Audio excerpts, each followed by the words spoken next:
آج کل جیسے رابطے اتنے وہ دور دراز ہو گئے ہیں، ایک سوال اہم ہے جو ذہن میں آتا ہے کہ یہ جو آن لائن نکاح ہے یا فون پر، کیا یہ شرعی طور پر ٹھیک ہے، جائز ہے؟ ہمارے پاس کچھ مواد ہے اسی مسئلے پر، فقہی پہلوؤں کو دیکھتا ہے، تو آئیے ذرا گہرائی میں بات کرتے ہیں اس پر۔ اچھا، تو بنیادی نقطہ کیا ہے؟ مطلب کیا ٹیکنالوجی سے وہ ضروری چیزیں یعنی ایجاب، قبول اور دو گواہ، کیا یہ سب آن لائن ممکن ہے؟ یہ شرطیں پوری ہو سکتی ہیں؟ جی دیکھیں، نکاح کے لیے شریعت میں چند بنیادی چیزیں ہیں، ارکان جنہیں کہتے ہیں۔ ایجاب ہے، قبول ہے، کم از کم دو گواہ ہونے چاہیے، مسلمان، عاقل، بالغ، اور مہر بھی طے ہونا چاہیے۔ تو سارا مسئلہ یہی ہے کہ کیا ٹیکنالوجی سے یہ چیزیں ٹھیک طرح سے پوری ہو سکتی ہیں؟ صحیح۔ تو پھر ویڈیو کال کا کیا حکم ہے؟ آج کل تو یہ بہت عام ہے۔ جی، ویڈیو کال، اس پر جو اکثر علماء ہیں یعنی جمہور، ان کی رائے ہے کہ ہاں یہ ہو سکتا ہے، مگر کچھ شرطیں ہیں۔ شرطیں؟ کیسی شرطیں؟ شرطیں یہ ہیں کہ ایجاب و قبول بالکل لائیو سنا اور دیکھا جائے، مطلب ریکارڈنگ نہ ہو، اور دو گواہ بھی اسی لائیو کال میں موجود ہوں جو سب سنے بھی اور دیکھیں بھی، اور یہ بھی کہ کوئی دھوکہ نہ ہو، شناخت بالکل پکی ہو، رضامندی واضح ہو۔ اچھا۔ شناخت اور رضامندی یہ اہم ہے۔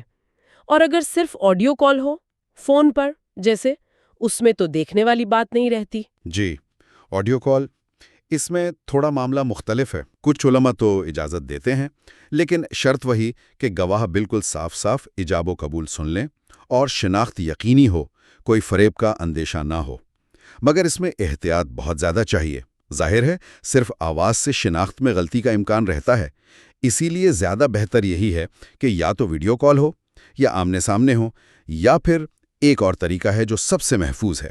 وہ کیا؟ وہ ہے وکیل مقرر کرنا۔ اس پر ہم شاید آگے بات کریں۔ اچھا۔ ویسے ایک بہت دلچسپ لگی مواد میں کہ ٹیکسٹ میسج یا ای میل سے کیوں نہیں ہو سکتا نکاح؟ بظاہر تو لکھا ہوا ایجاب قبول بھی ہو سکتا ہے۔ ہاں، یہ اہم سوال ہے۔ ٹیکسٹ یا ای میل کو اکثر علماء جائز نہیں سمجھتے، بلکہ باطل یا مشکوک کہتے ہیں۔ اس کی وجہ؟ اصل میں کئی وجوہات ہیں۔ ایک تو وہ مجلس والی شرط ہے، یعنی ایک ہی نشست ہو۔ ٹیکسٹ میں یہ نہیں ہوتا۔ دوسرا، وہ جو براہ راست سننے یا دیکھنے والی بات ہے وہ غائب ہے، آواز نہیں، تصویر نہیں۔ اور سب سے بڑا مسئلہ، دھوکہ دہی کا امکان۔ شناخت کی تصدیق کیسے ہوگی؟ کوئی بھی کسی کے نام سے بھیج سکتا ہے۔ صحیح۔ مطلب وہ یقین والی کیفیت نہیں آتی جو نکاح جیسے معاہدے کے لیے ضروری ہے۔ جی بالکل، نکاح ایک بہت سنجیدہ اور پکا معاہدہ ہے، اس میں شبہات کی گنجائش نہیں ہونی چاہیے۔ ہمارے پاس جو حوالے ہیں ان میں بڑے اداروں جیسے دارالعلوم دیوبند، جامعہ بنوریہ، ان کی آراء بھی ہیں۔ ان کا کیا موقف ہے اس پر؟ جی، ان بڑے اداروں کے مفتیان کرام بھی بنیادی طور پر انہی باتوں پر زور دیتے ہیں کہ ایجاب و قبول لائیو ہو، آمنے سامنے، یا کم از کم لائیو ویڈیو آڈیو پر۔ فریقین کی شناخت بالکل واضح ہو، ان کی رضامندی یقینی ہو، اور دو گواہ موجود ہوں جو سب کچھ سنیں، یا ویڈیو ہو تو دیکھیں بھی۔ اور وہ سب سے بہتر اور محفوظ ترین راستہ یہی بتاتے ہیں کہ اگر لوگ دور ہیں تو وکیل مقرر کر لیں۔ اچھا، یعنی نمائندہ مقرر کر دیں۔ جی، اپنا نمائندہ یا وکیل مقرر کر دیں جو ان کی طرف سے نکاح کی مجلس میں شامل ہو کر ایجابی قبول کر لے۔ تو اگر ہم ساری بات سمیٹیں، ویڈیو کال ٹھیک ہے اگر شرطیں پوری ہوں۔ جی، سخت شرائط کے ساتھ۔ آڈیو کال میں بہت احتیاط لازم ہے۔ بالکل، اور بہتر ہے کہ نہ کیا جائے۔ اور ٹیکسٹ یا ای میل وغیرہ وہ نکاح کے لیے ٹھیک نہیں ہے۔ جی، وہ قابل قبول نہیں مانے جاتے۔ تو خلاصہ یہ ہوا کہ سب سے محفوظ، سب سے مستند طریقہ وہ وکیل مقرر کرنے کا ہی ہے۔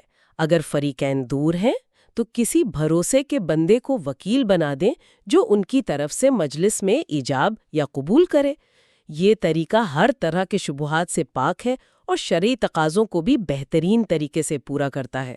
تو مطلب یہ نکلا کہ ٹیکنالوجی نے رابطے تو آسان کر دیے، فاصلے مٹا دیے، لیکن جب بات آتی ہے نکاح جیسے اہم مذہبی اور قانونی معاملے کی، تو اس کی جو بنیادیں ہیں، جو اصول ہیں، جی، ان کی اہمیت اپنی جگہ قائم ہے۔